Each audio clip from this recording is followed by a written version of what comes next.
Cette vidéo est une vidéo de présentation de la mallette thermocycleur disponible dans l'Académie de Poitiers.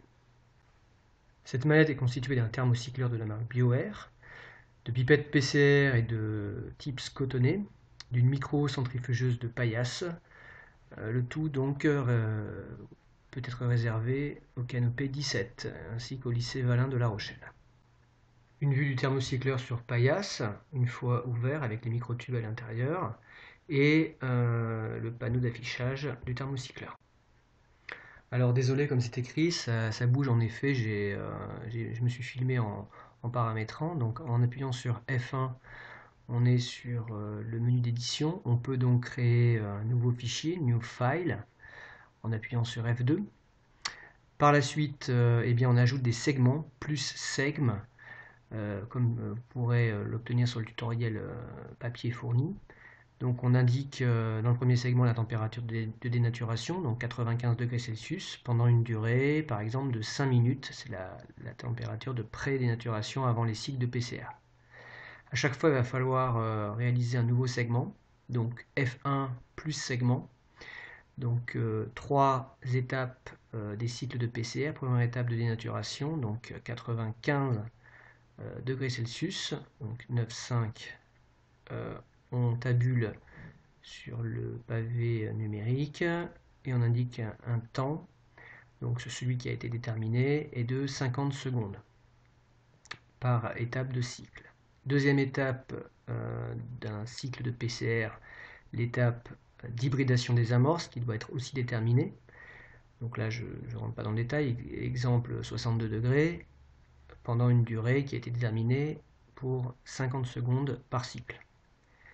Troisième étape enfin d'un cycle PCR, étape de polymérisation, d'élongation à la température optimale de la TAC polymérase, donc 72 ou 74, donc là j'ai choisi 72 degrés Celsius pendant une durée en général supérieure par rapport aux étapes précédentes, donc 1 minute 30. Ensuite, on édite la dernière étape, l'étape d'élongation terminale, donc toujours à la température optimale de la TAC, donc 72 degrés, pendant 5 minutes pour terminer les dernières amplifications. Et seulement après, on paramètre l'édition des cycles. Donc ça c'est important à considérer par rapport à ce paramétrage sur BioAir. Bien comprendre qu'on on réalise autant de segments que d'étapes. Et ensuite, avec le cycle, on indique le nombre de cycles from 2 to 4, donc des étapes 2 et 4. Ensuite, à user, c'est l'utilisateur. Donc là, bon voilà, c'est un peu fastidieux, mais il faut appuyer sur les touches et appuyer à chaque fois sur Enter pour indiquer le nom de l'utilisateur. Voilà, j'ai indiqué donc plutôt un pseudo ou un surnom. File name, bien c'est le nom de la technique ou de la technique PCR proprement dite. Donc là j'indique test, mais il faudrait indiquer le nom de la PCR pour bien la distinguer des autres.